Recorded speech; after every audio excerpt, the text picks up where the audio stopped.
ഒരു ചാനലിൽ ഈ തുലിപ്പിന്റെ ഫ്രെയിം ഉണ്ടാക്കിയേക്കണ കണ്ടപ്പോഴേ എനിക്ക് ഭയങ്കര ആഗ്രഹമായിരുന്നു അത് ഉണ്ടാക്കണമെന്ന്. പിന്നെ ഐസ്ക്രീം സ്റ്റിക്ക് ഒക്കെ ഒന്ന് ഒത്തു വരാൻ വേണ്ടിയിട്ട് വെയിറ്റ് ചെയ്തിരിക്കുകയായിരുന്നു. അതിന്റെ പേരിൽ ഐസ്ക്രീം സ്റ്റിക്ക് ഒക്കെ ഒപ്പിച്ചിട്ട് കുറച്ച് നാളായെങ്കിലും ആ കാര്യമേ ഞാനങ്ങ് വിട്ടുപോയി. പിന്നെ ഗാലറി എടുത്ത് സ്ക്രീൻഷോട്ടൊക്കെ ഒന്ന് തപ്പി നോക്കിയപ്പോഴാണ് ഇതിന്റെ സ്ക്രീൻഷോട്ട് ഞാൻ കണ്ടത്. പിന്നെ ഒന്നും നോക്കിയില്ല, ഇത് തന്നെ ഇപ്പൊ തന്നെ അങ്ങോട്ട് ഉണ്ടാക്കാന്ന് വിചാരിച്ചു.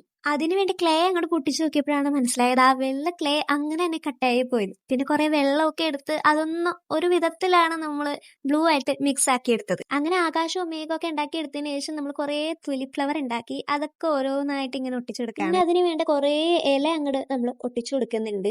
ഈ ഇലയും തണ്ടും ഒക്കെ ഒന്ന് വെക്കാനായിരുന്നു കേട്ടോ കുറേ പാടി. പിന്നെ നമ്മളത് എങ്ങനെയൊക്കെയോ ഒന്ന് സെറ്റ് ചെയ്തു. ലാസ്റ്റ് ആയപ്പോഴാണ് നോക്കുമ്പോൾ പൂ തികഞ്ഞില്ല, ക്ലേയും തീർന്നു എന്ന് മനസ്സിലായത്. പിന്നെ തപ്പി നോക്കിയപ്പോൾ ഞാൻ തന്നെ എപ്പോഴോ ഉണ്ടാക്കിയ കുറച്ച് വൈറ്റ് പൂക്കൾ കിട്ടി. അതൊക്കെ നമ്മളൊന്ന് അഡ്ജസ്റ്റ് ചെയ്ത് അവിടെ ഇവിടെയൊക്കെ ആയിട്ട് വെച്ചു കൊടുക്കുന്നുണ്ട്. അപ്പോൾ നമ്മുടെ തുലിപ് ഫ്രെയിമിന്റെ ഫൈനൽ എങ്ങനെയുണ്ട്?